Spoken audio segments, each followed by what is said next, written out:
up to the defeat of Sextus. Yep. Now, we're live, and now that we've had a brief intermission, now I'll just quickly recap over what we've crossed over. And now, in the aftermath of Caesar's assassination, Augustus, or I should say Octavius, I always like to call him Augustus. It's because that's how I knew him, and I know him, and I met him, I guess you could say, via history books. Because I started, sillily enough, with the Augustan period rather than the Octavian period. So I'm more familiar with this Augustan nature or side. But Octavius was the outsider politically after the assassination, because the ones with the real leverage and credibility were the likes of Antonius, Cicero, Decimus Brutus, the people who surrounded Caesar's inner circle, in a way, in the Senate, in the military, in a semi-senatorial political manner. And in the aftermath, the conspirators basically just simply said, all right, we did it, we won. And didn't really organize a government or any plans, really. They basically just held Cicero prisoner and said, well, Cicero will talk people into it. But, Marcus Antonius proved clever and maneuvered his way into power, only to maneuver his way into political exile when he tried to do a weird land grab in Gaul that the Senate didn't like. So the Senate sent two guys and Octavius to go clear him out. Octavius, after the other two guys died, and Octavius and Agrippa had beaten Antonius, turned around and said, well, I like to get paid and I don't want to be killed by the Senate, because Cicero had stupidly been saying, we're going to raise up Octavius and we're going to murder him. Basically telling everyone in sundry, let's get rid of Octavius after we've used him. Octavius comes back and Cicero has a lot of explaining to do. So he helps him get an impromptu promotion, and Octavius then, achieves his political goals. And as the new Caesar goes north, makes peace with Antonius, and they do away with I'm going to be honest, the treacherous Cicero. I like Cicero, but he was treacherous. Let's just call a guy what he is. I know a lot of people are sentimental about Cicero. I am too, but when you say, because Octavius's nickname for him was Father, when someone is saying you're like an adoptive father or a surrogate father to them, and you decide to still try to kill him, that's treacherous. Yeah, but he didn't mean it. Maybe not, but the dynamics between the two were very much that of political teacher and political student. And you can't be surprised if he's going to kill you when you're blatantly conspiring to get rid of him. It's not just treacherous, it's sloppy. And for a politician of his advanced years, that's inexcusable. So anyways, the new Caesarian party turns around after gathering what fortunes and men they can, after prescribing a whole lot of people, cross over into Greece, proceed to beat Brutus and Cassius in a rather heated campaign, which you were the one who said it's a campaign, not a battle, which very true. Yes. Yeah, it went on for a pretty extended period of time. And then comes, after they've killed Cassius, Brutus basically gets himself offed. And at this point, the Caesarian faction has a choice to make. What do they do with all this land? And this is where our story starts, I believe. Yes, this is where we pick up. Yeah, at least this half of this first recording. And the question of what do you do with Rome is something that I will admit, I know a lot of people don't like these days the Rome TV series, And there were problems with it. Let's be honest. There were massive problems with it. They got a lot wrong, such as the ethics of the Romans and how they regarded marriage at this time and how relationships functioned in a lot of ways, and also how like certain events and characters behaved. Like Octavia was not like she was in the show. Um, but that being said, they did get one scene right. Is when the three triumvirs come together after the victory and say, "What do we do now? Like, we could either slug it out right now and we'll kill ourselves, or we could be practical about this because there's still enemies out and about." Or as one Irish channel would say, out in the boot. Um, I don't know. It's because they were trying to pretend to be Canadian. They're just using out in the boot every few sentences, and I could not fathom why. But anyways, they're out in the boot and all over the place in the Roman Empire. I say empire, but you know what I mean. Like the lands conquered by Rome. It's not yet the empire. But like in that scene, Caesar says, clearly we can't rule, Rome together because we'll just contradict each other and confuse each other and then eventually kill each other. So we need to divide Rome. And Lepidus is one who points out, you can't just chop it up like cabbage. Like it's a complex machine. If like this is something that if we divide it too stupidly, it'll just collapse around us. You know what I mean? So Antonius is the one who says, okay, you know what? I got an idea. We're, like I get the East. And that's basically his plan. It's I get the East. And of course, Lepidus and Octavius object because they're going, well, that's where all the money is. Like, dude, you're just going to take the golden calf and leave us with nothing? But here's the thing that a lot of historians forget. Caesar may have had the name and the brand. Antonius, though, was the one who won the battle, or I mean the campaign. So, and he was the senior partner. You know what I mean? Like he was the oldest. He had the most prestige, the best reputation in some ways. Caesar is a wild factor. Lepidus may have a good name. Like he's from a very old clan, but at the same time, he's not of the same caliber as Antonius. But he's a little ahead of Octavius. So what ends up happening is that they divide up. How they divide things is really bad. Yeah. Lepidus gets Africa, which at this time was a very rich province. Like people forget, it's populous, it's rich, like it's a good prize. It's also the breadbasket of Italy at this Yeah, time. yeah, it is. And Antonius gets the East, which is where the other breadbasket is, and he gets Gaul. Like Antonius actually gets Gaul, and Octavius gets only pretty much Italy. The one who got nothing out of this deal was Caesar. The ones who got everything were the two guys who needed Caesar to bail them out. Sorry if I put it that way, but they got themselves up in trouble in Gaul, and he needed to bail them out. They bailed him out of the Brutus and Cassius mess. But at the same time, this might sound weird, but he probably could have raised the legions on his own, and he probably could have prescribed people on his own.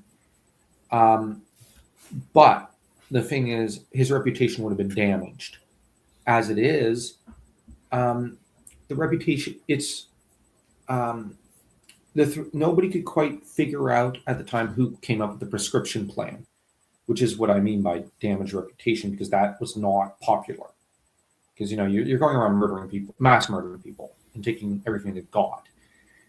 Now, in the aftermath of this meeting, Sextus Pompeius, the son of Magnus Pompeius, gets a little ticked off because he thought he'd be included because he had become a pirate.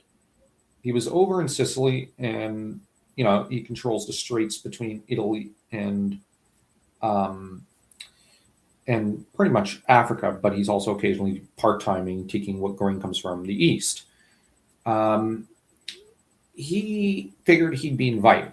He wasn't, because when you're a little more than a pirate, nobody, like with no legitimacy, and the entire Caesarian party is built on the fact that Pompeius's cucking for the Senate was, to use one term, it was illegal. You know what I mean? Like it, there's no basis for a political alliance. Yeah. But in spite of that, I would argue Antonius and Lepidus do forge a political alliance with Sextus against Caesar, because I've got the theory that they turn a blind eye to a lot of his activities, and they do kind of tell Caesar, "It's your problem. This is an Italian issue. It's not ours." Mm-hmm. Forgetting for a minute that they're Italian, you know what I mean, or at least Roman. So it seems like they're content to play Sextus versus Caesar, so that we get a replay of this Caesar versus Pompey rivalry. Although I would argue this one's much more heated and passionate and much more bloody, and in some ways more climactic, because the first one, Caesar didn't seem to have any hard feelings towards Pompeius. He didn't. Yeah, he genuinely liked him and loved him in a way. And Pompeius seems like he was kind of half-hearted and like he liked Caesar. You know what I mean? Because that was his father-in-law. It seemed like the two were still, there was still a bond. Like they didn't want to be fighting each other, but they were kind of pitted against each other. But this time, Caesar and Sextus don't know each other. They only know that they hate each other.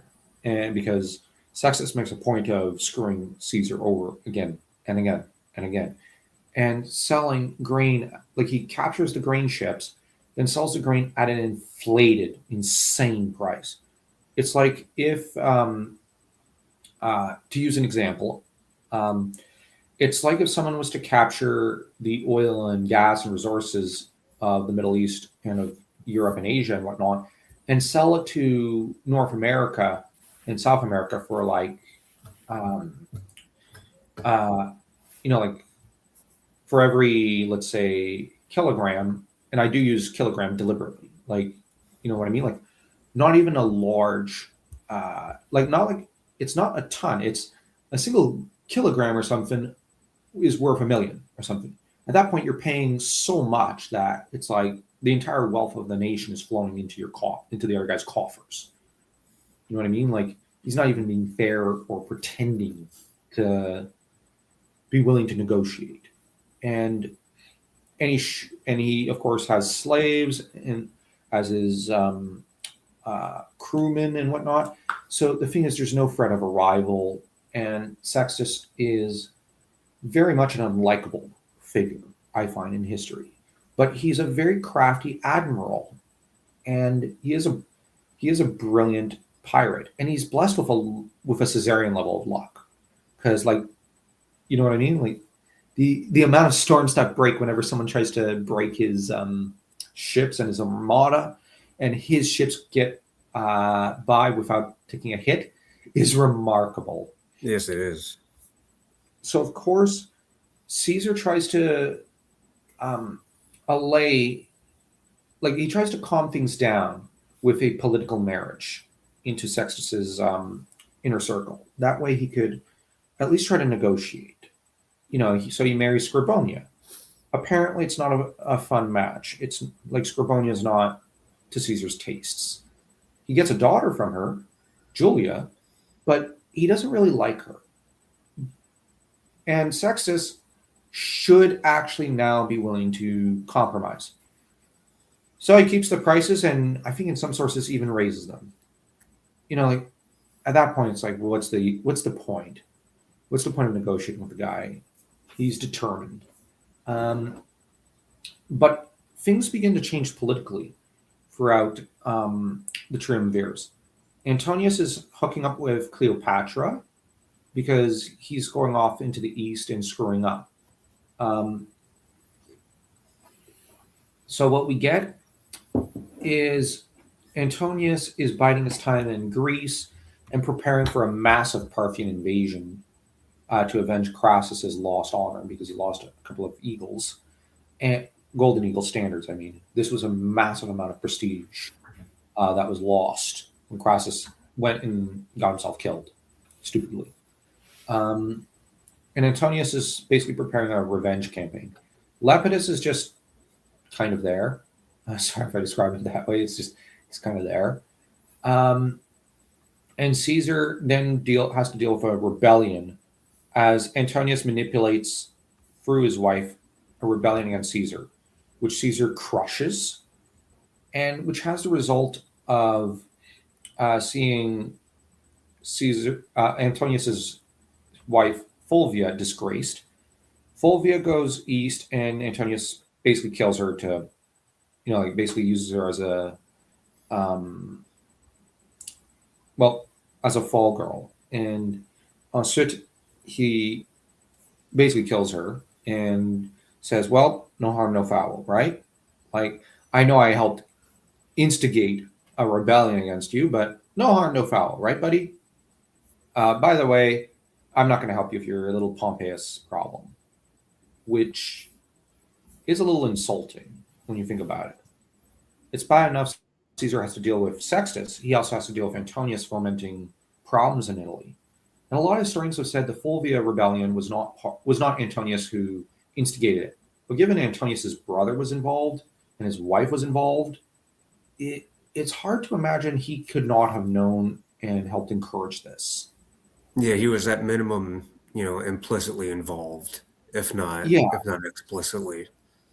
yeah. So even if we say he was not explicitly involved, we have to bear in mind he would have known. It's like it's implicit, and the fact that he didn't, kind of back Caesar up. And the reason I say he should back him up is you're politically allied together, like this. And if Caesar falls, Rome will really be in for it because it'll have to deal with a pirate like Sextus Pompeius on its own. And Sextus Pompeius is not a legitimizing figure. He's just a lunatic with a pirate crew. Yeah. And too much rum. And sorry, I love the Pirates of the Caribbean movie. I did too. So any reference we can throw to Captain Jack Sparrow, we're better off for it. Or Barbossa in this case, because this is more Barbossa.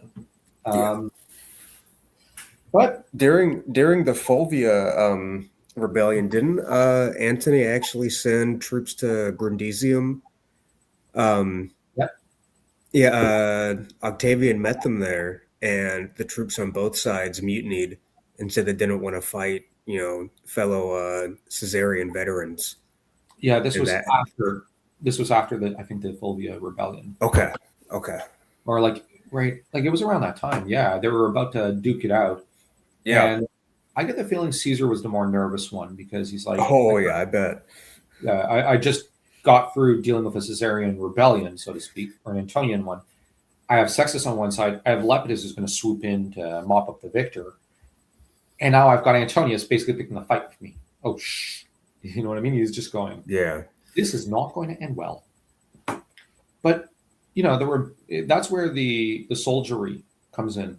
I've always had the suspicion, given how Octavius was skilled with spies and whatnot, and propaganda, and how what would later happen with the Sextus veterans, that he may have had he may have influenced this from the shadows, through Maecenas or something.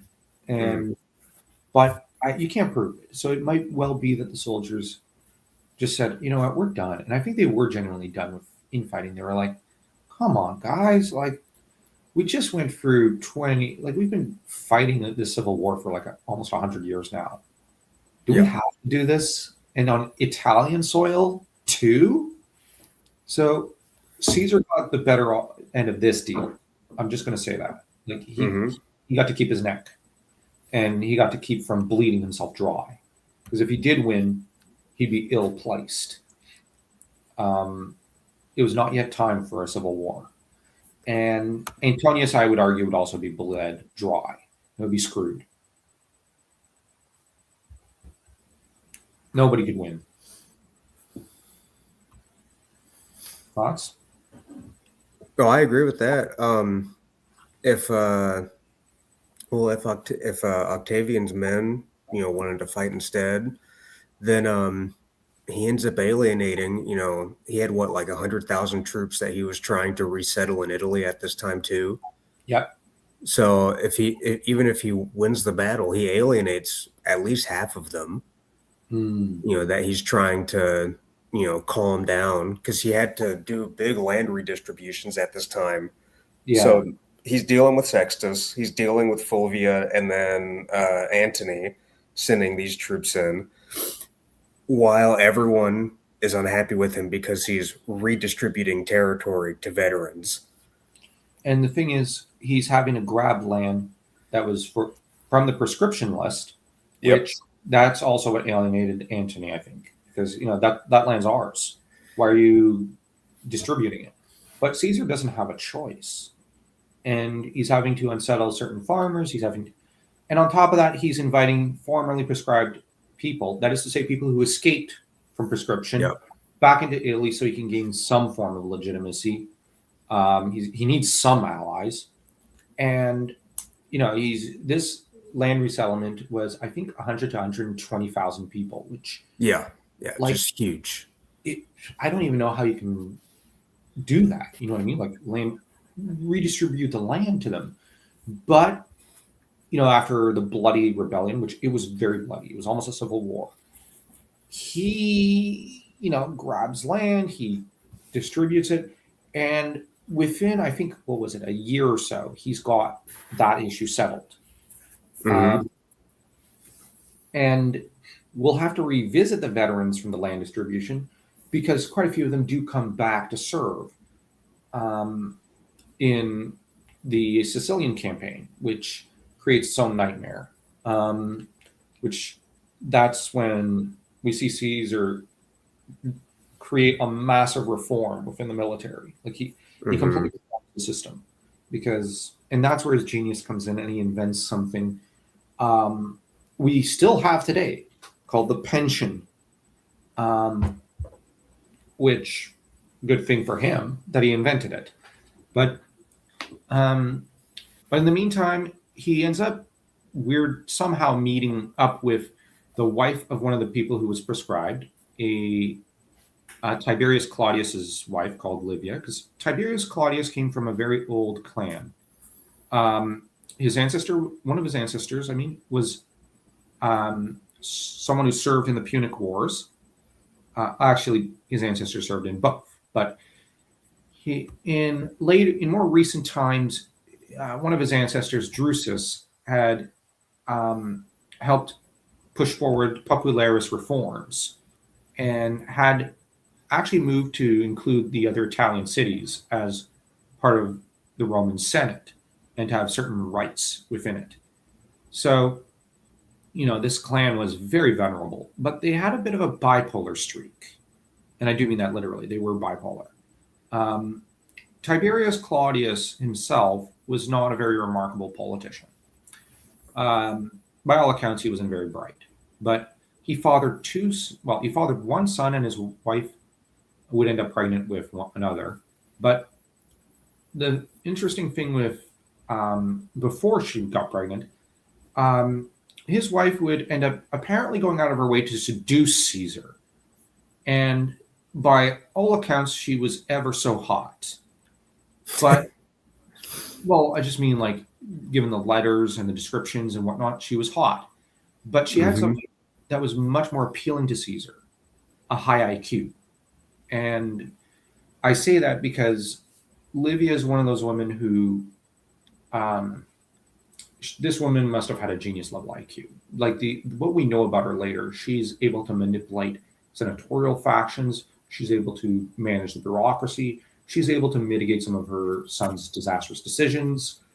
She was the equal of a Caesar, and she was once described by Caligula as Odysseus in drag, which should tell you how crafty and intelligent she was. Um, and I have the view that uh, if she had not married, someone like Augustus, she'd have enslaved a man and ruled through him. Um, you know what I mean? She's like the Wu Zetian of Roman history, but even more Hmm. crafty.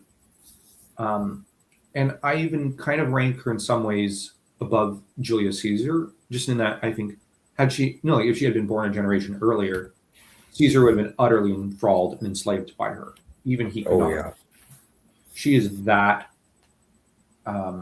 brilliant and that sexy. That's the problem with her. But here's the odd thing: she was not.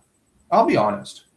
There's an incident later in life we have to refer to when she publicly humiliates her son, who's the emperor, and she does it in an abusive manner, like a terrible manner. And the thing is, so she had a temper, but she from what we can also glean from that incident, she was the confidant and best friend in a way and partner of Augustus, and half his image was her crafting as well. And that for such an unsentimental creature, sorry if I call her that, I like her, but she was an unsentimental creature in a lot of ways. She and Caesar seem to have genuinely fallen in love. And when I say Caesar, I mean Octavius. They seem to have Hmm. genuinely fallen in love, which, like, all we know is that one minute to the next, Caesar is just utterly enthralled. And we know she was his mistress because we get a letter from Scribonia, his wife, complaining, like he's spending too much time with his mistress. He doesn't listen to me, he listens to her. And um, he's the affair went on for like a year or two. Then she ends up pregnant, and Caesar then decides to divorce his wife after his wife gives birth to Julia, and he immediately marries Livia in a marriage which you cannot divorce from.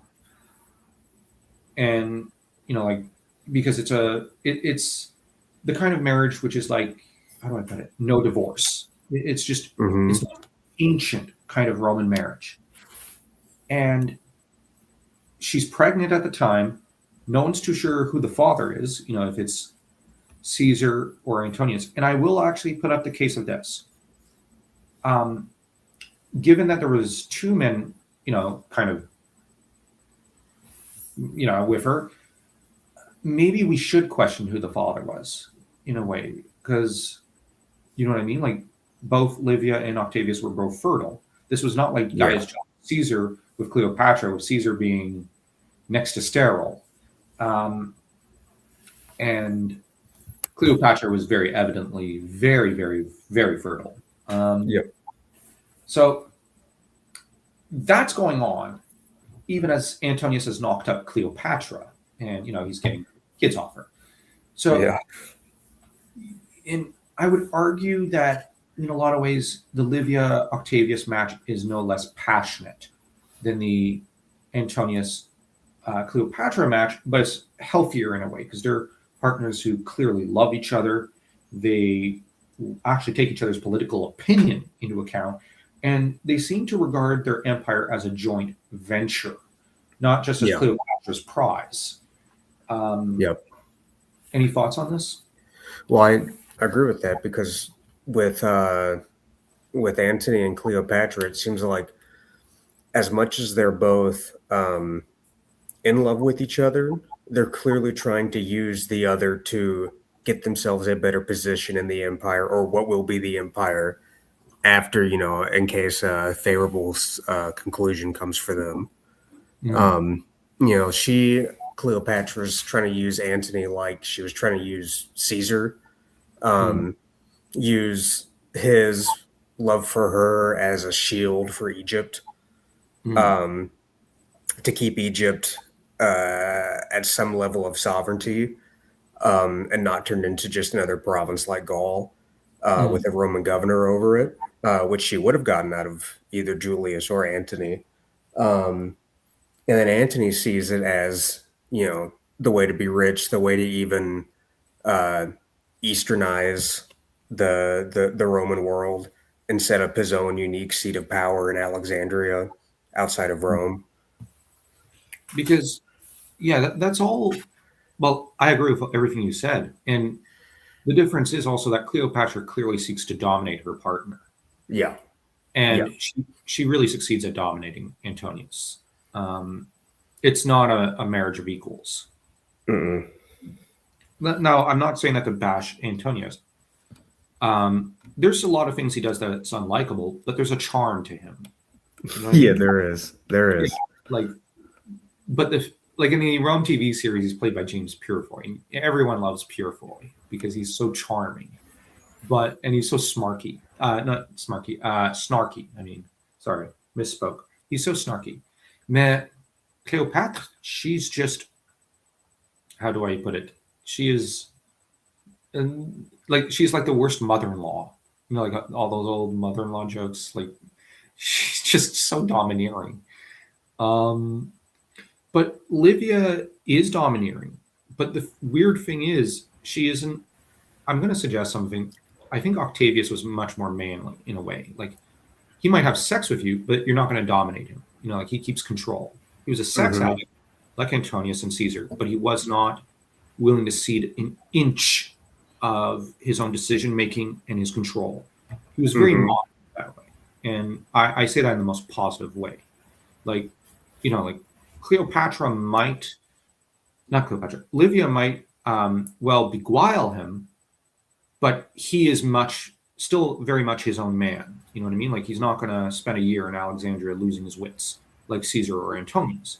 He's Yeah. some, you know what I mean? Like, and the thing is, Livia is far more beautiful than Cleopatra because you look at the two statues of the two, and you could tell Livia was the more attractive one, but and she was also the more crafty one. But the difference is that Octavius is not going to let some femme fatale, take ownership of him and dominate him. I would argue it's also because he learned from his mother. His mother was like Cleopatra in a lot of ways, and he did much like his mother. She was a horrifying figure, and his sister though taught him what a solid, positive, feminine figure is, because like Octavia Major does not get enough credit for raising Octavius, and maybe even Agrippa. She does not get enough credit, and he also has Agrippa to keep him honest. You know what I mean? Like, Agrippa is always going to be the one to smack him over the head and say, "Stay focused, dude." Like, because. But interestingly, Caesar, even as all this is going down, gets a sudden stroke of good fortune, and this is, I'm going to argue, going to be the only time he ever gets a stroke of good fortune in his entire It career. is rare. Yeah, like I don't know what you think of my theory that Caesar had no luck. At least this Caesar had no luck. Yeah, it all got used up by his by Julius, by his uncle. Yeah, I fully concur. Um, I would even argue his wife had a lot of luck. Same with Agrippa, but not Caesar. I mean, Augustus. He had no luck. But he made his own fortune. You know what I mean? Like, it, Hmm. it's like he bargained with fate. As I think one historian once said, he bargained with fate every time, and he kept tricking fate and getting ahead. Um, which, but he ends up getting a stroke of good luck as the governor of Gaul dies, and the guy's son decides, well, the guy's son isn't much of a politician and decides to consult with Caesar and say, like, you're the nearest triumvir, you're the nearest political, no, like, you're the nearest guy in charge. Um, what do I do? My dad died. I should answer to Antonius, but so far away. I need, can you send someone to take over the province for me? My term is over in office, and I'm not going to extend it because, well, my dad's term, I can't inherit it because I'm the son. I don't intend to do a coup d'etat. I don't want to die. Could you send someone here and deal with the problems of this province while I go back home? Because I like Italy better. It's kind of I don't feel like staying. And I don't feel like risking you or Antonius killing me because I overstayed my welcome in Gaul. And we know the guy is doing a good job managing it because after his dad dies, there's no rebellion, there's no nothing. So Caesar, stunned and pleased, takes control of the province, um, and has a Senate pass a bill and marks it down. Now Antonius later claims this is illegal, but given that the law is how do I put it? Come on, Zeal. Um, the entire concept of the triumvir is illegal. You know what I mean? Like this, they seized power. It's a coup d'état. Like, what's the law here? Like, Yeah. it's like, oh, that's illegal. You seizing my province, dude. You both have seized control of the entire republic. Like, there is no law. There's just whatever you can grab, and Caesar grabs hold of Gaul and proceeds to start actually turning things around because he was basically operating on a deficit. And he starts turning things around. He tries to grab at Sicily, fails because a storm hits. Hmm. Okay, that doesn't work out. So he builds up a new crew. Um, tries again, and this time a storm breaks and his fleet is broken in two. With Agrippa's half managing to somehow survive, and Caesar almost ends up turning a knife on himself, from what I've read up, and he's dissuaded from doing so. Apparently, he rewards the guy who talks him down from trying an honorable suicide later, because the guy was a common soldier who said, "Well, you're Caesar. You can't do that. You have to have faith. You got to win. Caesar never loses," and talks him down. And I just think that's an interesting anecdote, which shows how committed Caesar was to this campaign. That Hmm.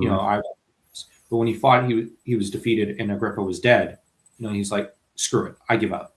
But it's one of his soldiers who says, "Don't give up. Like, you've not lost yet." So it's an interesting moment in history that in a TV show or a movie would make great cinema. You know what I mean? Yeah. It would make great cinema. So as far as Caesar knows, he only has maybe a few troops left. But somehow, Sextus, not realizing Caesar's alive, goes to try to mop up the rest of the crew. And Agrippa, in a fit of rage, probably not knowing whether Caesar is alive, just utterly, how do I put it, destroys Pompeius in a mop-up battle that should be compared to something like going Super Saiyan. It's just Agrippa's wanting blood, and like the mop-up operation is just like, there's not enough words to describe just how devastating this campaign is on Sextus, because before he had a massive ship, like a massive armada. After this, he only has a few ships, and he Yeah. escapes. He had a fleet of 300 ships, which is just enormous. Wow. Um, and I think he had only 20 at the end of the battle. The rest Yeah, captured by Agrippa or just sunk outright. I think 15 to 20. Yeah, Yeah, just and ridiculous. and Agrippa. It seems like Agrippa was just out for blood. Like, Yeah, he also before this battle, I don't know if he invented this stuff himself, but he can he's credited with coming up with new tactics and equipment to mount onto their ships to battle sextuses, yeah, he and did. it forced the more nimble Pompeian ships into, we jokingly say the Romans turn naval battles into land battles. Well, that's what Agrippa did. He grappled. He I believe they were like ballista launched grappling hooks that they would launch onto the Pompeian ships and pull them in so they could board them. Yep. And he used that. And what's interesting is Agrippa would later shift to smaller ships when against Antonius. Um, Hmm. he would swipe, he would kind of take his own tactics and Pompeius's and fuse them together. And like, because Sextus Pompeius, we have to give him credit. He was he was a very capable sea commander. Oh, clearly, yeah, Yeah, but Agrippa was on a whole other level. he And was. and like, people talk about Da Vinci as a great inventor. They don't talk enough about Agrippa as an inventor and how he come on, he pouvait juste faire des choses. He could just do things, and it was like he had no limits to his inventiveness. Um, like, he looked. at concrete. He looked at ships. He looked at like military strategy and just came up with things like not even Caesar could.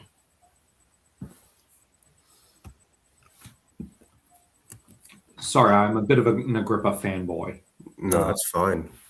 I just think he's one of the coolest Romans ever. Um, but like, I always got the impression he was a little, because like a portion of his fleet was destroyed. He was in command of the entire operation. Caesar's somewhere, and Mm-hmm.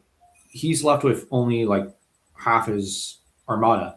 But he proceeds to go ballistic and utterly destroy Pompeius and slaughter a good chunk of his crew because he's clearly in a. He I get the feeling Agrippa was done with this entire thing. He's like, I'm done. I'm just gonna. I want to kill you. You're done. Like, it stops now.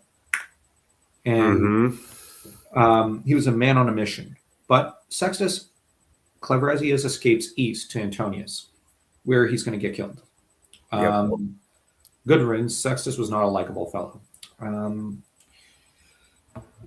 But Agrippa, meanwhile, starts marching through Sicily and encounters, to his joy, Caesar.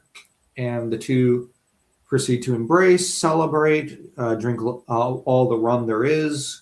I'm sorry, I had to crack that joke too. But they run into a bit of a thorny issue.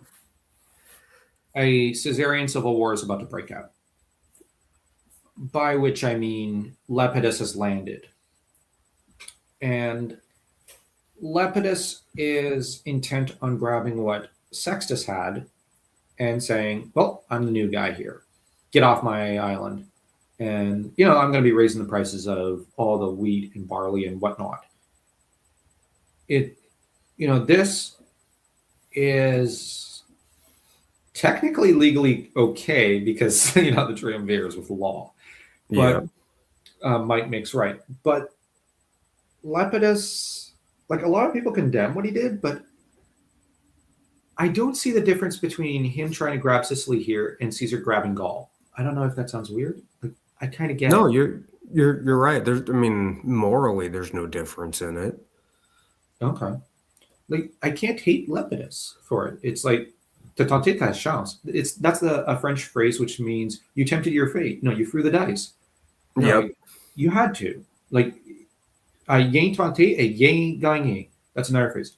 If you don't tempt your luck, you won't win. Mm-hmm. I don't know what you think of that French proverb. No, it's like the Wayne Gretzky quote: "You miss 100% of the shots you don't take." Yeah, and I don't know if it's weird that I like Lepidus historically. Like, I kind of like him. I don't know. Like, he's not as scandalous as Antonius and even Caesar. No, well, when you compare him to Antonius and Caesar, he comes off pretty sympathetic. Mm.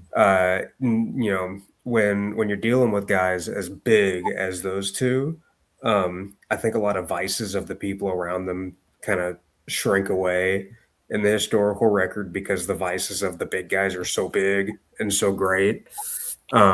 So what we're left with is like poor little Lepidus being stuck in the middle of these two guys. But we know from the historic record, though, or at least a good reading of it, you could tell Lepidus didn't care about the prescriptions, and No. He clearly didn't mind jumping sides, like, and whatnot. And as a Roman, I'm going to try to play like devil's advocate for Caesar here, because too many just say Lepidus was like a virtuous figure without faults. But while I'm going to defend what he did, on the same token, he is a Roman. There has to be loyalty to Rome, the city, and bleeding it dry and starving it is not okay. But from a purely but like, I don't know, I like him, so I'm like, I should condemn him harder and say, yeah, rah rah rah Caesar, because I'm a Augustus stan. But like, I get it. You're ambitious. You want to try your luck, and this is your best shot. Go for it, man. Mm-hmm. But he's utterly outmaneuvered as his own legions decide, no, we're not going to fight. And Caesar does the most courageous, insane thing in the entire history of the civil wars. he simply walks up to the enemy camp, shakes the hands of the troops there, and accepts their pledges of fealty. What? Like, they just spent a few nights encamped from each other, and apparently some of his own soldiers would proliferate with those of the other one. And it's this. This is the incident that makes me wonder about that Brundisium incident, Mm-hmm. because Caesar walks into the enemy camp, and they all basically proclaim him their chief. Like, the thing is, he has to have had a spy network or something. Like, he has to have, you know what I mean? Like, had some sort of inside agents who would pass around pamphlets or something and Yeah. say, Caesar's our man. Because the Brundisium incident is weird. And this one is even weirder with how it goes down. Because he just walks in. Like, how did that happen? But on the other hand, he proceeds to give a speech to the troops. We don't know what the speech was. Like, we know he talks to them. But this is why I'm like, he must have been a better orator than Cicero and Caesar, because he talks to these guys who are not on, no, like, these soldiers don't really know him, and then they're willing to pledge to him. Like, what the hell happened? What did he say? He must have had a silken tongue. Like, you know what I mean? Yeah. Spy. It's such a weird incident, and I still don't know what to make of it. But Lepidus is broken and is going, the hell? Like, how did this happen? How did you break my army just as a single man? Like, how could this happen? Not even Julius Caesar did this. Yeah. And Caesar just says, okay, now you're going to be under house arrest. And here's the thing. For modern audiences, he can't kill Lepidus. Lepidus is Pontifex Maximus, which means he's head of the religion. Mm-hmm. He's sacrosanct. So he's sacred. To spill his blood is a heretical crime. And we saw what happened when Julius Caesar was killed. He was head of the religion, and to kill him was a religious crime. To do that to Lepidus is the same. And what Caesar's going to end up doing is just imprisoning him for life. And Lepidus, not being an idiot, says, okay, like, I'm not going to, like, my political career is dead. Like, I'm dog meat if I say no. And Octavius then grabs all the lands of Lepidus. But Lepidus lives out the rest of his days quietly, in peace, and occasionally, he abides by what Octavius wants politically. Writes what letters of support he has to, and whatnot. And Caesar just lets him go. Like, the guy can go where he wants, do what he wants. He is kind of under house arrest, but he's kind of given a lot of liberty. Yeah. Honestly, you'd never see Caligula or Tiberius or Claudius or Nero do this. And No. I like the 5 good emperors, but even they wouldn't do this. Even Marcus Aurelius would say, we have to off him. Like, No, he was a pretty Marcus Aurelius was a pretty brutal guy when it came to stuff like that. So he definitely wouldn't have let him stick around. Yeah, and but one of Lepidus's sons, maybe his only son, I don't know, was at least accused of being in an assassination plot against Augustus. we'll have to get to that. Yeah, That's an interesting incident. I know which one. Yeah, it is. It is such a fascinating episode. But for now, like, I really want to get to that. But we gotta march in pace with the narrative. You're right, we do. Yeah, but I like that you mentioned it. Yeah, and another descendant of Lepidus will be involved in an incident with Caligula. Mm-hmm. Like, Lepidus's family is destined for just be political martyrdom, it seems. Yeah. But the first one to suffer that fate is Lepidus. But Lepidus gets off pretty lucky. Like, this is when we first start to see the Augustan mercy that Caesar becomes famous for. Like, he he just says, "All right, you can go. Bless you. Thank Uh, you. anytime." He just says, "You, like, I'm not gonna kill you. I'm not gonna do shit to you. Here you are." You know what I mean? Like, I will happily show you mercy. I will spare you, and I will even let you live like a nobleman. Because Lepidus came from another very old family, and it seems like Caesar saw it as, I don't want to kill him as well for that reason. Like, here's the thing: he could have had him done away with in the shadows, and nobody would have cared. But he doesn't. He lets Lepidus just live out his days, and then when Lepidus dies, he of natural causes Octavius, or I should say Augustus, takes the title of Pontifex Maximus. Now, by then, he basically already was the head of the religion, but he steps Hmm. into the role gracefully and in a dignified manner after a proper mourning period and whatnot for the previous head of the religion.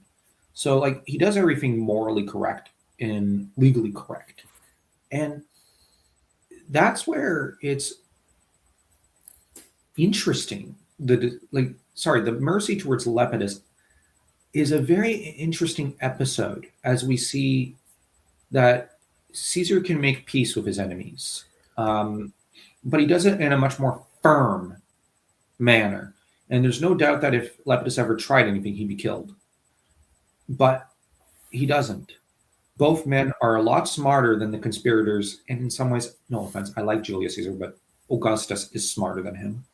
Um, both men are smarter than the predecessors. Absolutely, he is. Yeah. Okay.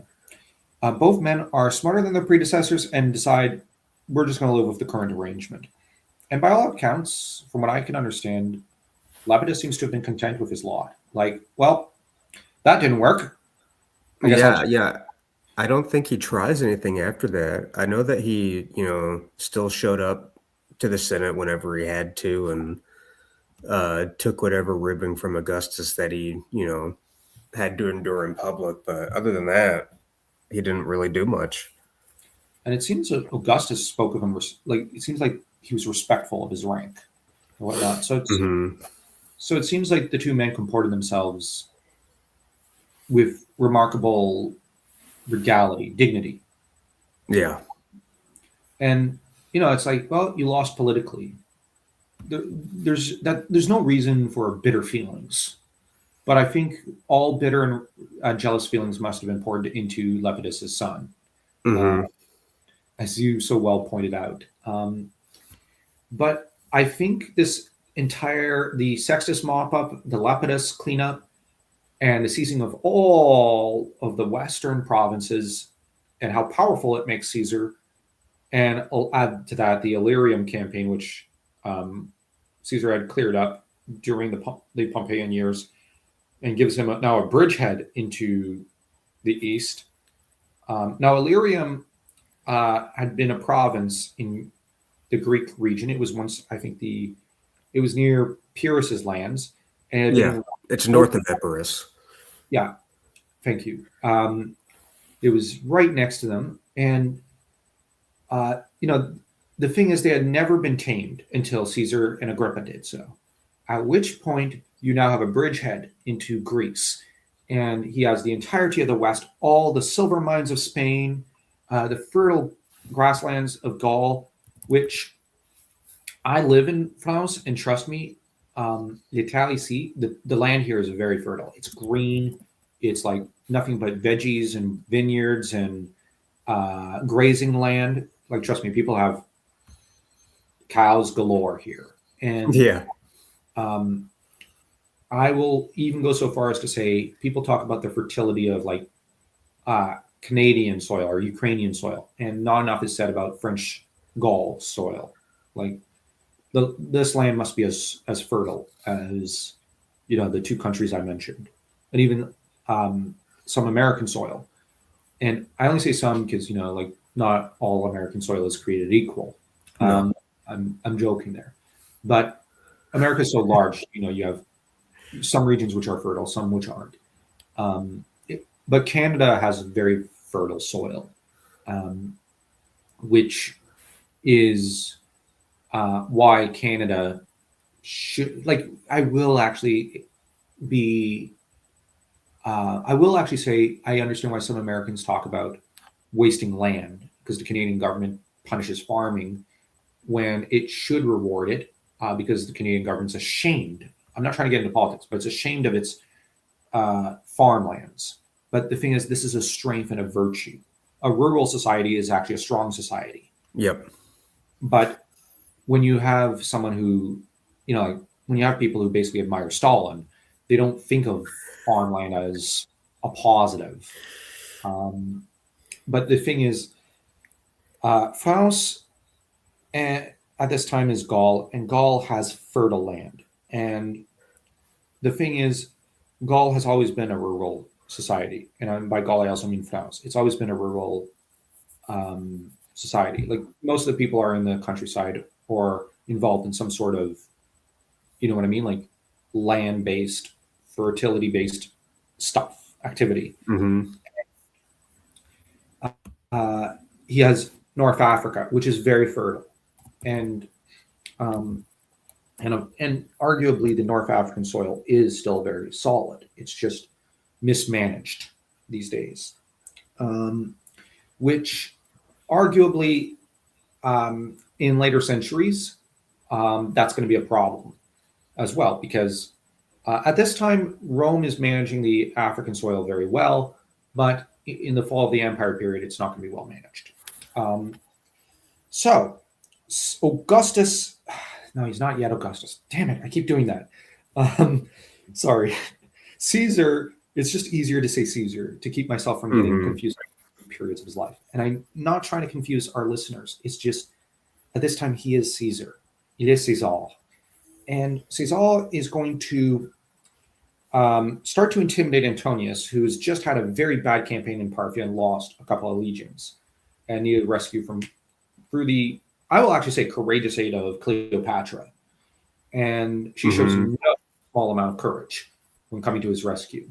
And he returns to Alexandria, and to the horror of the Romans, does a triumph, which triumph parades are just to do in Rome. You don't ever do them elsewhere.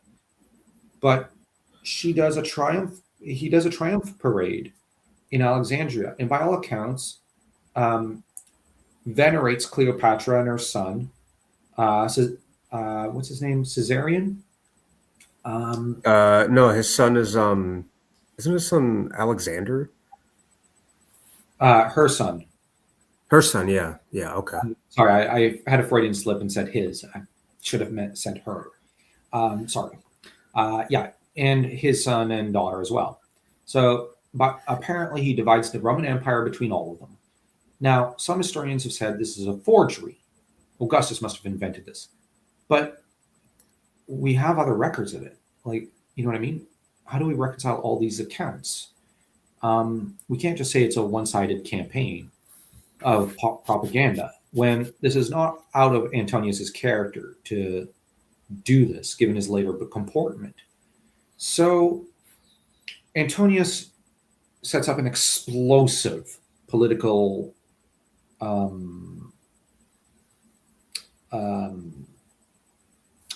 thing. But now, if you disagree with my assessment that it's possible he did genuinely do this, like, offer up the entire empire to his family, but it's possible he didn't. Like, I'm kind of on the fence. I don't know what you think of this thing that he's accused of by Augustus. I mean, Caesar. The I believe the accusation comes from the alleged will that Caesar allegedly took from the Vestal Virgins, saying that he splits up the holdings and turns Rome into a western province of a new Eastern Empire. It sounds crazy and grandiose if you think of it as like a singularity, but when you, like you said, put it into the context of what he later becomes under Cleopatra, it definitely sounds like something Antony would put into action to impress Cleopatra, or to put into writing and be like, hey babe, look at what I put down. Like it's completely believable to me. What now? Like I will be honest. When I was an undergrad student, I said, "No way!" Like men are not. Like men cannot be that seduced mentally. You know, like what I No, mean? Joe, I know men who are. Yeah. I now, like as an undergrad, I went because like I I had my share of girlfriends, but I never let them dominate my brain. You know what I mean? Like it was Uh-huh. like I was I was in control, and I was like, and it's like you cannot beguile a man in so totally. But I will admit it happened to me at one point with one of my exes, and Hmm. everyone was saying she's utterly toxic for you. But it's when she ran away with some of my money that I went, oh yeah, yeah, I see it now. Yeah, And when you're in the middle of it, it's hard to see. yeah, and of course now I utterly despise her, Uh-huh. and now I'm very guarded with my self control and my brain and whatnot, and like I do not let myself get beguiled like that. But you see, that's a lesson you have to learn. And I'll actually compliment Julius Caesar and say he probably learned it because I think in the heat of the moment with Cleopatra, in his own foray with her, he was initially a little beguiled, but then afterwards he said, "What the hell was I thinking?" Like, Yeah. while he did invite her to Rome, it seemed like he kept her out of Rome on Cicero's advice, so he was listening to his bros. And when Cicero said, "Get rid of her; she's toxic for your political image," he sent her packing back to Egypt. And so Caesar, while he was able to be beguiled, he could learn. But like you've pointed out, you've seen guys who seem like they're macho and whatnot get utterly dominated Yeah, by, they just get crushed yeah, and by instead, women who aren't even queens of Egypt. yeah, yeah. I will admit I've seen it as well, and it astonished me. Um, Now, I've seen even one womanizer, one of my best friends who's a womanizer. It happened to him. Uh-huh. He got utterly owned by a woman who was Oh clearly cheating. no. And Uh-huh. then when he found out, he was crushed, but then he was enraged. And now I'm not allowed to say her name because he just calls her that slut. But It's fair. on the other hand, she now hates him. So she called Uh-huh. him. All right.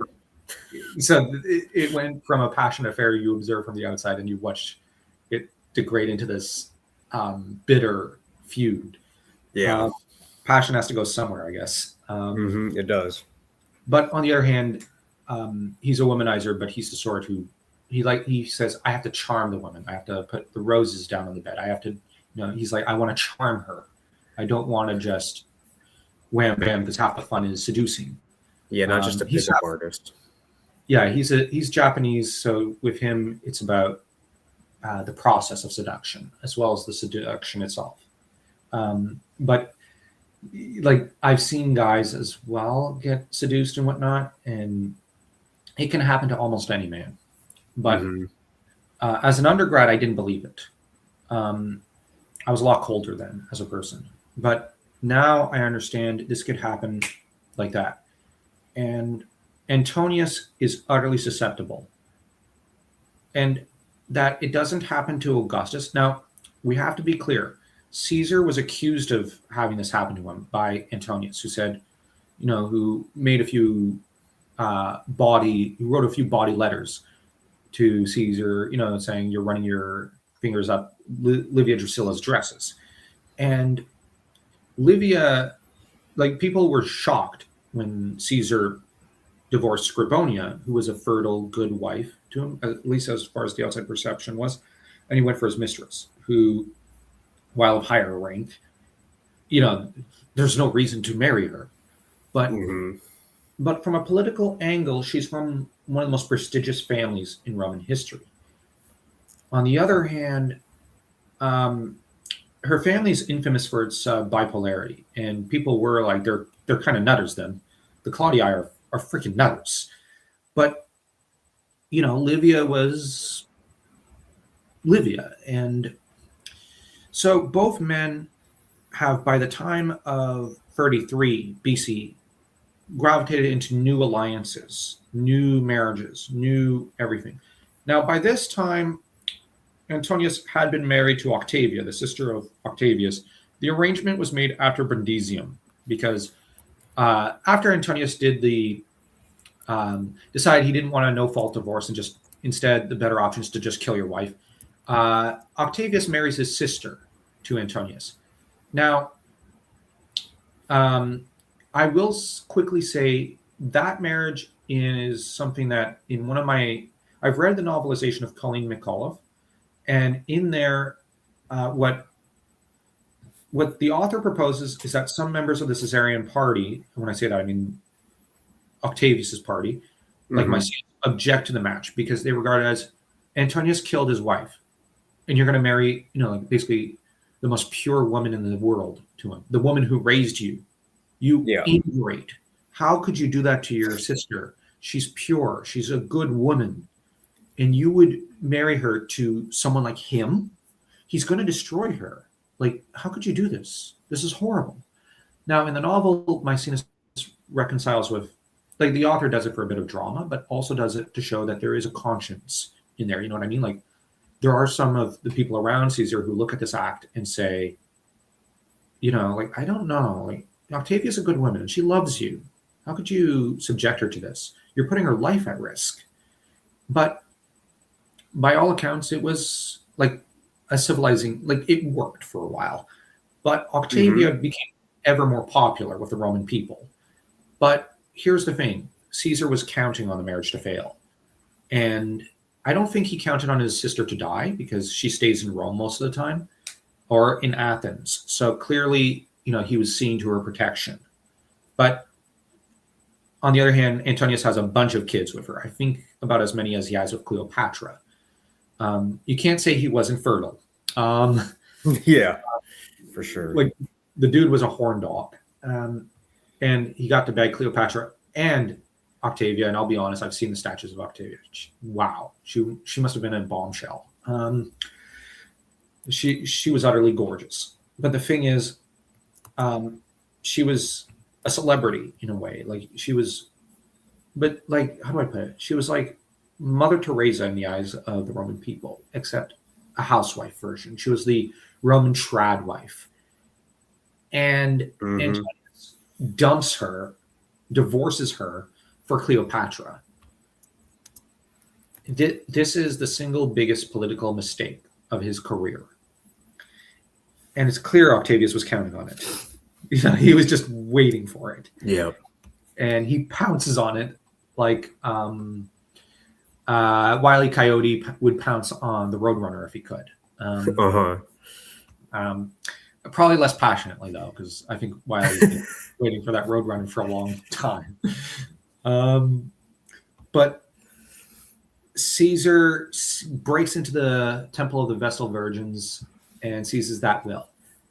But yeah, it's something which, like, I'm not going to actually attack historians who say there's no way that has to be a forgery, because it is something that's like this is so unbelievable, and I get it.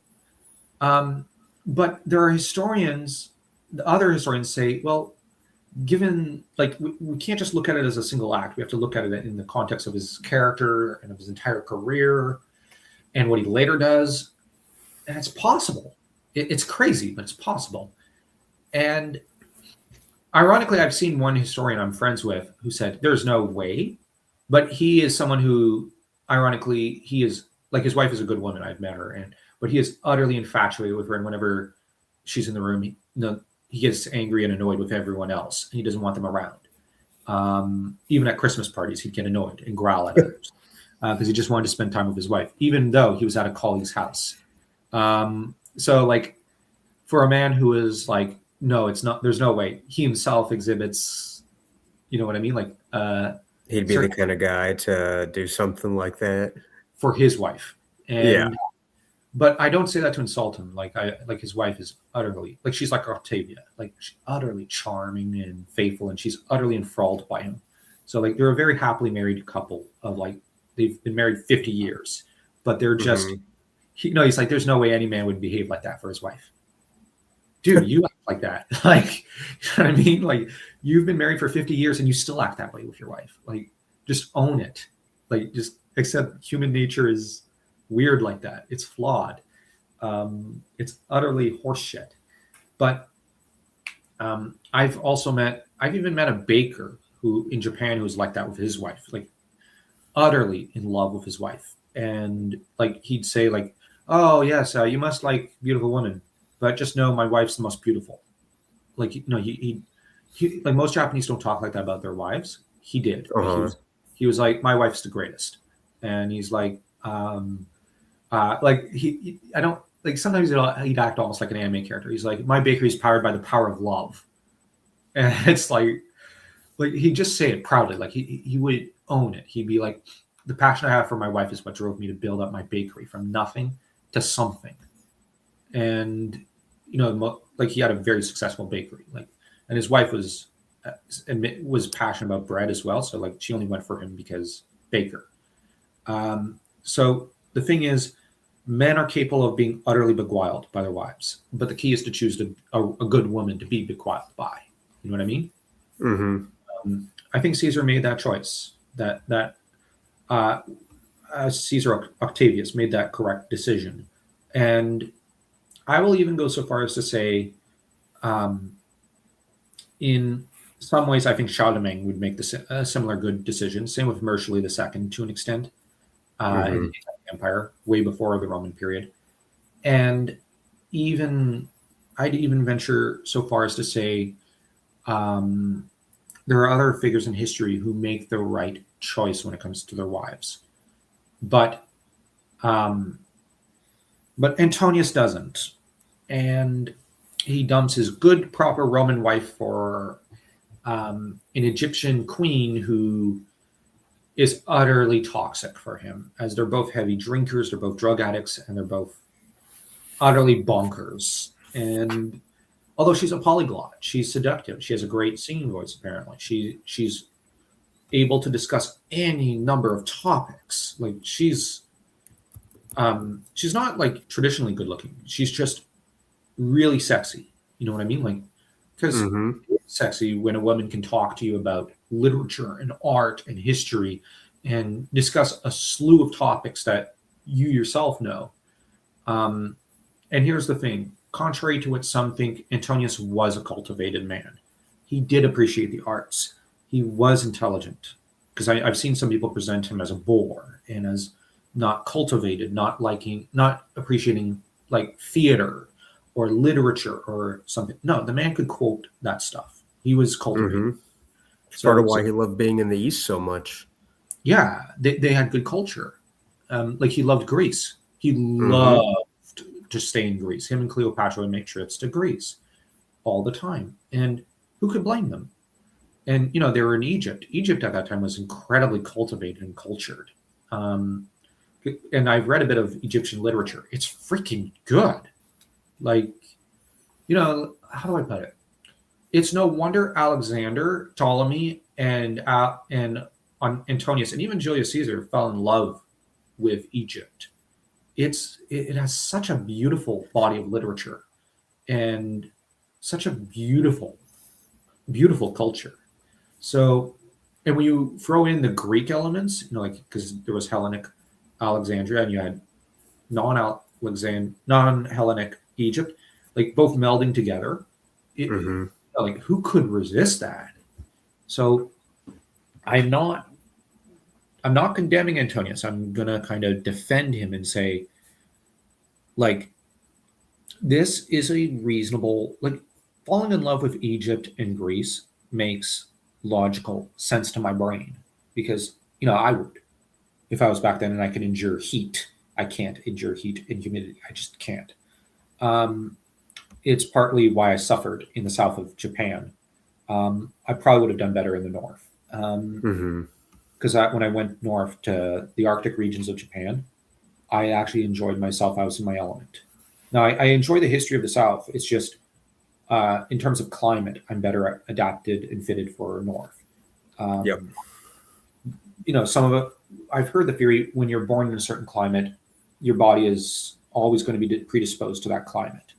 And I was born almost in the Arctic region of Canada and raised there for the first few years of my life. So my body's always been kind of adjusted to that temperature. Um, but this theory is one that isn't always true because my older brother was raised in a similar environment in his formative years, and he never took to winter as much as I did. So, who knows? Yeah. Um, but like Grace is so. Antonius is someone who, um, when he dumps Octavia and divorces her, well, he's basically saying, I get everything. In she doesn't get a damn thing. No alimony, no child support.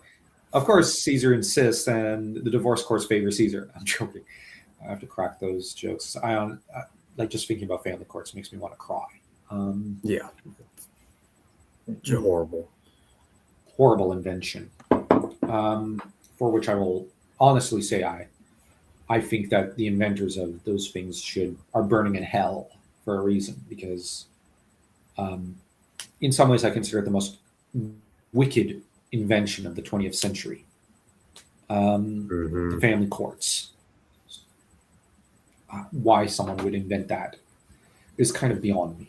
It's worse than the one-child policy in some ways. And I actually think I'm understating how horrible family courts are. Um, but in this case, the family court is headed by Caesar, and it's his sister who's snubbed. So, of course, he's going to kind of favor his own side.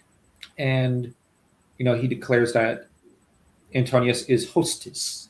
That's to say, he's a public enemy. You know what I mean? Everyone must do him harm. Antonius says no. And it looks like we're going to have the civil war between the ruler of the Roman East versus Roman West, like with Pompeius, Magnus, and Caesar. Episode 2, the aquatic boogaloo. And the campaign, but here's the thing. Octavius has a secret weapon for this campaign, and it's not political support, which, let's be honest, he got a lot of political support from the fallout of the divorce and the opening of the will and the reading of it in the Senate and his excellent orations, which I will actually compliment the Rome TV series and say they did a good job with Caesar's speeches because they show Cicero's speeches, they show Julius Caesar's speeches as excellent. But when Octavius speaks, like the speeches go up to an 11. They're even more, you know what I mean? Like passionate and even more beautiful. And he's much more skilled and talented. But as we know from history, Octavius burnt all his speeches. He never published them. I don't know why he never published them. Maybe he didn't want someone else using his own words and learning from them to do what he did. I don't know. But he must have, by all accounts, he was a really good speaker. But he does all that, but his secret weapon is Agrippa. Let's be honest. That's his secret weapon. He's got the greatest... I'm probably going to alienate some people when I admit this. I actually think Agrippa was a smarter military general than Julius Caesar and Scipio Africanus. I love those two, but I think Agrippa may have been the craftier military mind. But it's just, he's not as sexy as Scipio and Julius Caesar. No. What are your thoughts? Do you rank him above or below? I think Julius is the number one Roman in this regard. Okay. But now that you bring it up, I've never even considered this because, I'm like Julius, number one, clearly. Well, yeah, that's what good reason. I'm gonna think about that. I'm gonna do some comparison between them two.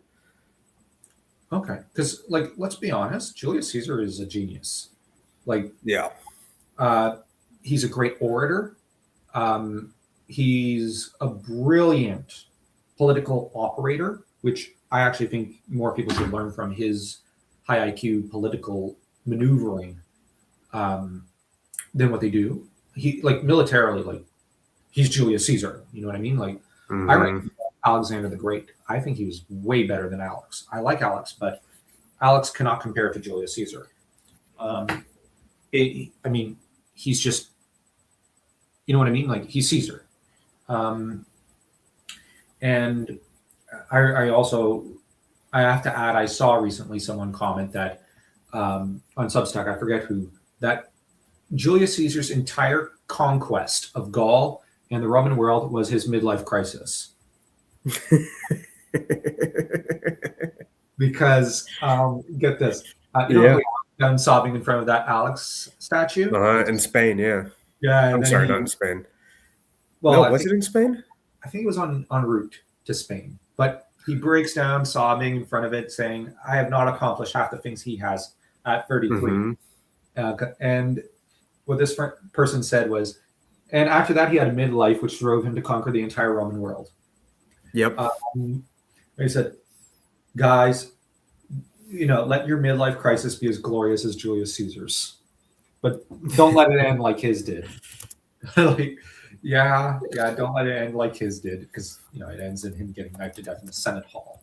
But who knows? People still talk about it 2,000 years later, so maybe he did it right.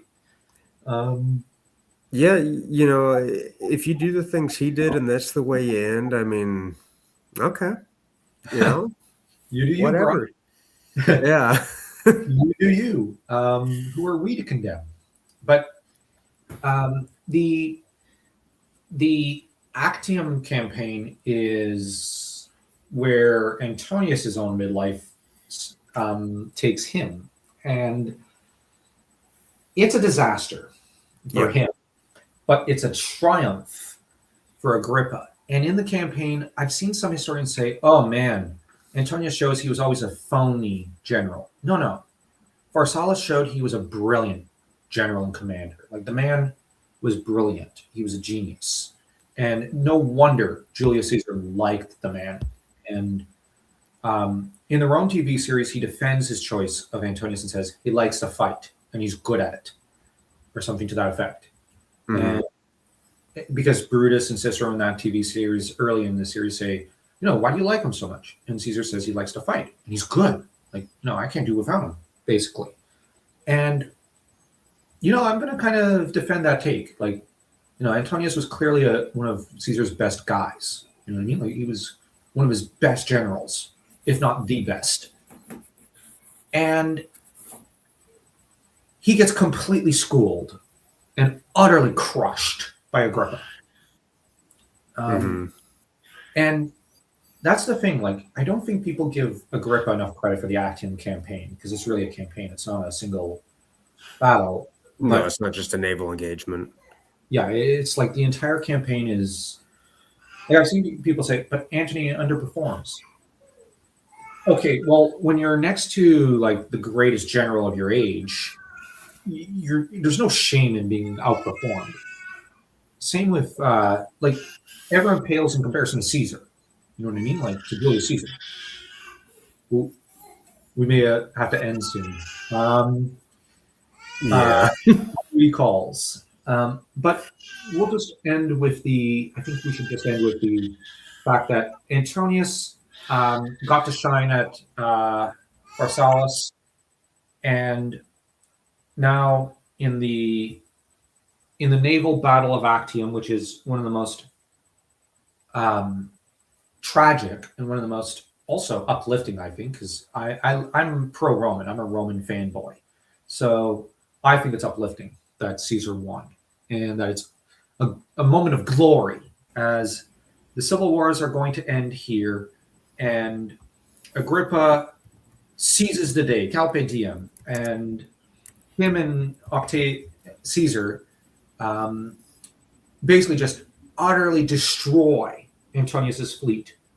But in a moment of just, I don't know, pure passion, as Cleopatra decides to do like the Roadrunner and run, Antonius jumps off his boat, swims after her, and catches up. And it's only when he's on her ship that he looks back and realizes what he's done, that he breaks down crying, realizing he threw away ambition for passion. But meanwhile, Agrippa and Caesar are shocked that the two enemies have ditched their army and decide, well, screw it, we'll just slaughter the army and we'll mop up. But it is one of the greatest naval engagements in history, and it utterly changes history forever. And in the naval battle, just as on the land campaign, Agrippa shows his genius as he uses his various inventions at sea to basically turn an even fight into a slaughter. And of course, some historians have said this is an anticlimactic end. I don't think so. I think it's very climactic, and it's the only suitable ending this civil war could have had. Hmm. I mean, how can over 200 ships being sunk be anticlimactic? I have no idea. What were they Yeah. expecting?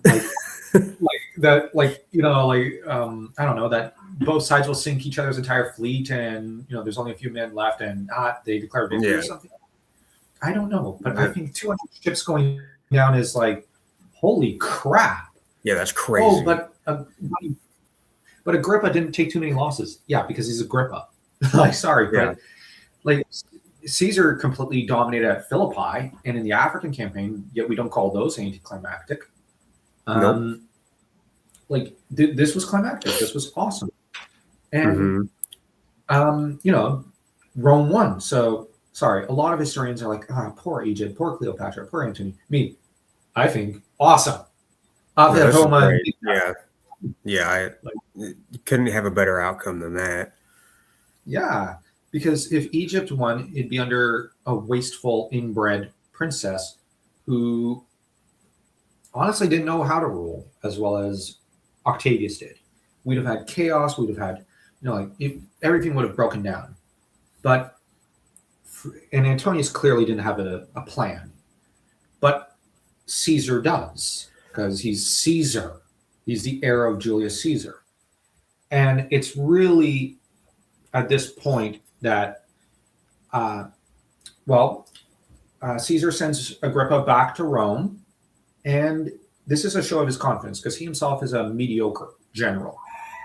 He marches into Egypt, takes it, and doesn't seem to fear any repercussions or anything. And he treats it like a tourist vacation, marking things off his bucket list. Sorry if I worded it that way. He reorganizes the Eastern world's administration. Interesting little anecdote. He meets up with Herod and reorganizes the administration with him, and proceeds to then tour Alexander's tomb, where he, I think, breaks off the nose of Alex. Yeah, he touches the nose and it falls off. Yeah, very disrespectful. Dude, there's a reason modern museums have a look, don't touch, damn it, rule. Clearly he wasn't listening to people. Yeah. And of course, he can't have Antonius surviving, so Antonius is pressured into kicking the bucket. So after angering the bucket, he stabs himself. I'm choking there. That's a Bugs Bunny reference. And Antonius kills himself. Then Cleopatra tries to seduce the new Caesar, only to realize, this guy's not, he's not into me. He's not going to fall for it. I can't treat him like a fool like I did his father or Antonius. And she decides to kill herself. And by then, her son, Caesarion, had also been killed, which I imagine that must have contributed to her decision, because this child of hers was not the son of Julius Caesar, but it was her son. You know what I mean? A mother cannot help but love her child. Yeah. At least a mother like her. She did plead for mercy to be shown to her children. That was one of her chief concerns in her negotiations with Caesar. And while I will actually demur the decision to kill Caesarion, because I don't think he was a true political threat, because he's not the son of Caesar, and the Romans showed no interest in him. Sure, he might eventually someday mount a rebellion, But if you treat him like Lepidus, keep him under close watch and whatnot, and you raise, well, he was an adult by then, but like you keep him under house arrest somewhere, like maybe on an island without killing him, you could get by. You know what I mean? Like killing Hmm. him seems to me a little unnecessary. Um, but Octavius does what he does. And the other children of Cleopatra, though, are shown mercy and are to be raised in the house of Octavia, who, of course, she's like Mother Teresa and raises her ex's kids like they're her own. Of course, she does that. Um, Despite the fact that these are children that were, well, her husband cuckolded her. And does it work? Okay, does that phrase work in English, to cuckold your wife? It's strange, but the point gets across. Okay, d'accord. Sometimes I'm not sure about my English. This is just second language. And someone this week just recently called me an Anglophone. Well, two people. One person meant it as an insult. The other person meant it as a compliment. But in my culture, it's an insult. Uh-huh. But but the thing is, I trip over my English as much as I sometimes trip up in French. It's the stutter.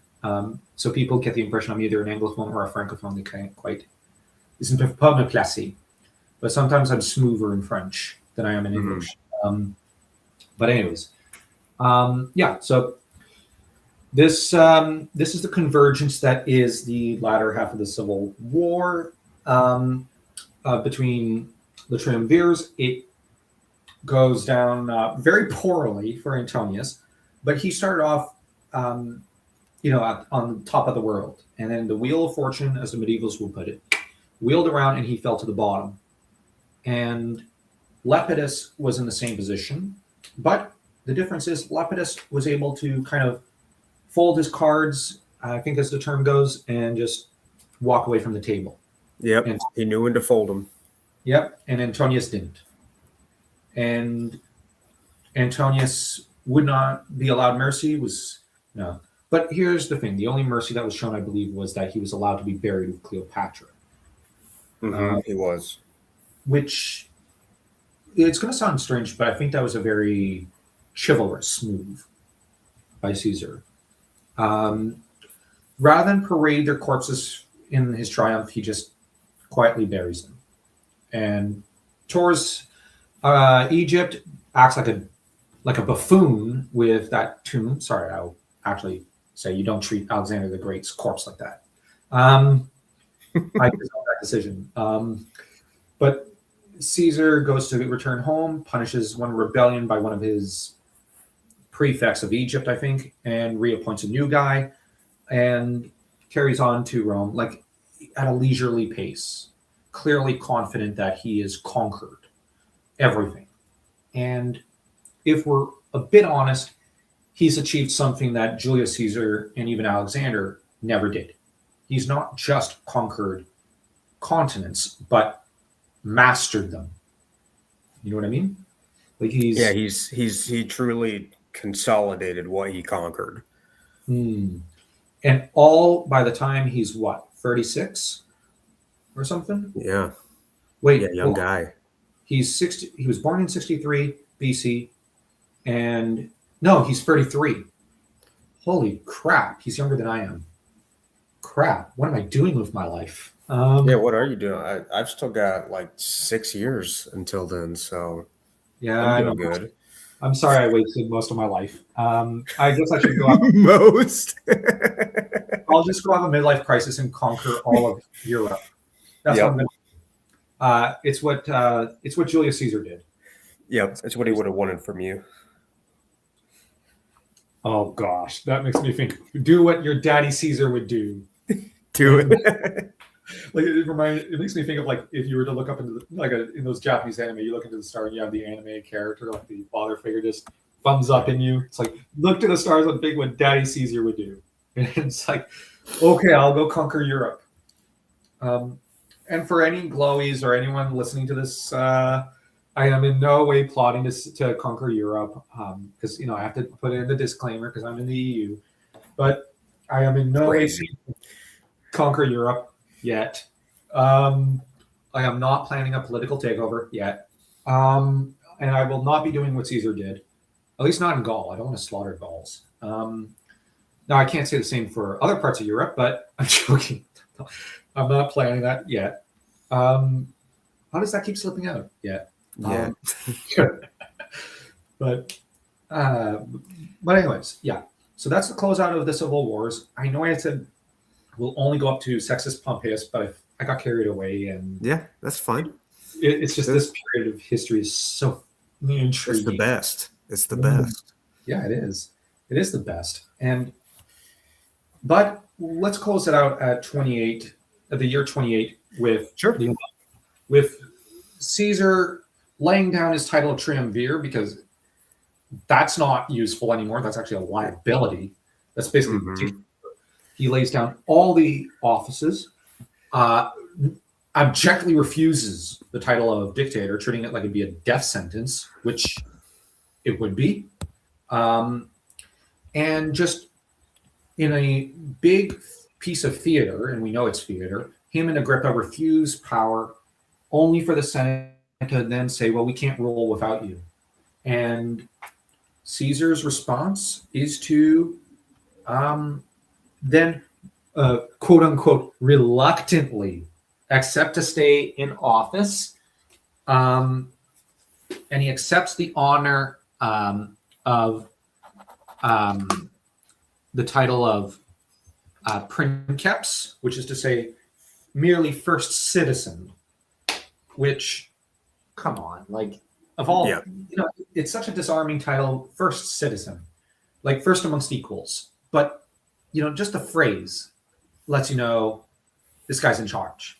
And he, quote unquote, restores power to the Senate, except for key provinces and control of the armies, which, no offense, but it's like, come on, bro. Like, you're not even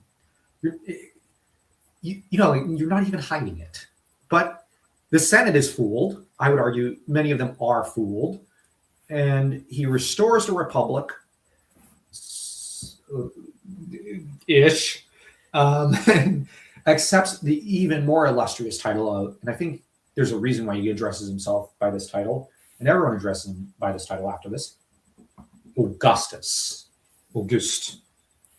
And interesting fun fact, French teachers and even some French kids here in France still use the term Auguste as, like, speak of it in odd voice, in like odd tones. Like, everybody's awed by the term.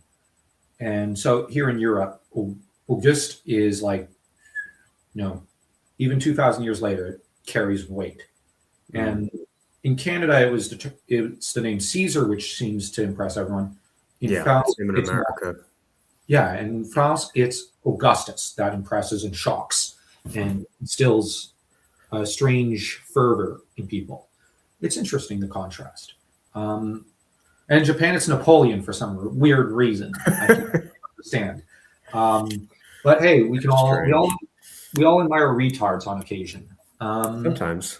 Yeah. And the Japanese might be the highest IQ people on the planet, but they can have their faults. And to anyone who thinks Napoleon's not retarded, look up who his bankers were. They were British. He was borrowing money from the British to wage war against the British. No wonder they cut him off. You don't get in debt to your enemy and then ask your enemy, can you still pay for me to fight you? So silly. Yeah. But arguably, Augustus will, from this point on, dominate the history of Rome. And I might go so far as to say the rest of Roman history is just Rome reckoning with an Augustus-sized hole in its life.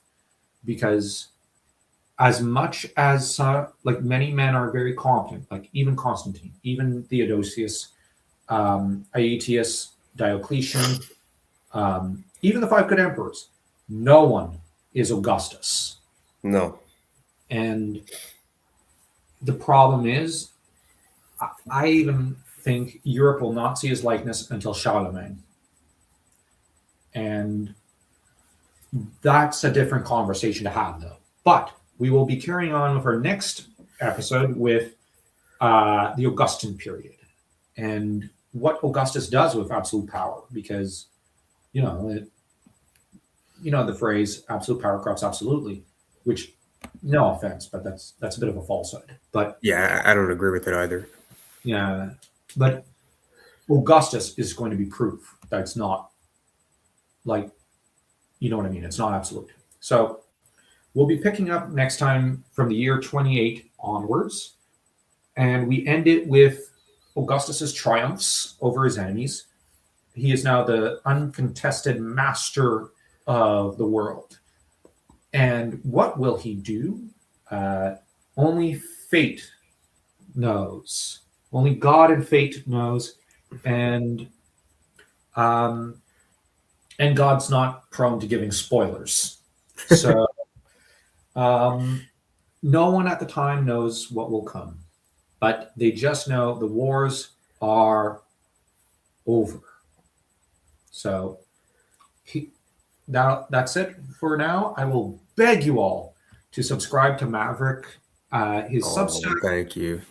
Oh, anytime. His Substack will be in the comments section on Substack, where this video will be placed. And I will beg you all to subscribe to him, and not just as a regular subscriber, but a paid subscriber. Do pay into his Substack. It is a great historic newsletter. I'm very happy that you've been joining me for this Roman podcast, and I can't wait for the next episode. Yeah, thank you.